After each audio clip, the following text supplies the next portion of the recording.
Sekarang masuk ke poin ketiga yang penting, yaitu taruh di mana uangnya. Kalau udah disisihin, taruh di mana. Ini menurut gua paling gampang ngukurnya relatif itu adalah pakai umur. Kenapa? Karena semakin muda kita berinvestasi, kita bisa withstand namanya volatilitas. Jadi semakin muda kita, semakin resiko tinggi aset yang kita ambil. Contohnya, kalau di usia muda, anak umur 20-an, bahkan 30 tahun, itu enak banget untuk kita invest di saham, di kripto, ya. Aset-aset yang risky. Kita masuk di venture capital, private equity. Cari aset yang risky yang memang kita punya waktu untuk withstand volatility-nya. Sedangkan kalau kita udah lebih tua, kita ambil yang lebih risk off asetnya, yang lebih stabil. Contoh nih ya, gua kasih contoh. Misalnya lu invest di S&P 500, let's say. Itu indeksnya Amerika. Tahun 2008 kena crash, ya kan? 2020 kena COVID, terus dia V-shape recovery. Tapi kalau misalnya kita masih muda, kita bisa kena tuh, kayak gitu-gituan. Bahkan uangnya at one point 2008 itu hilang 60%. Covid hilang lagi 50%. Itu kita bisa tahan karena kita punya umur untuk stay itu. Jadi nggak masalah untuk masuk di aset-aset yang lebih volatile. Dalam investasi, paling bagus yang kita bisa lakukan adalah jangan timing the market.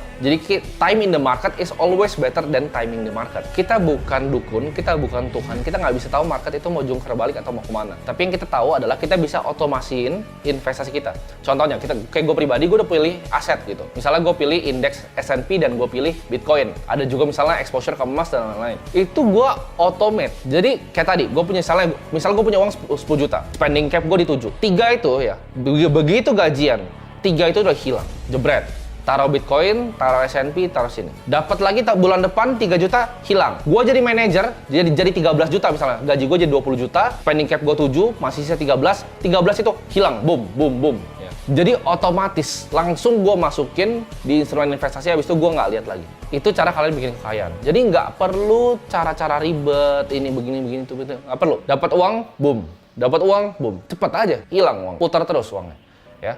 Jadi ingat untuk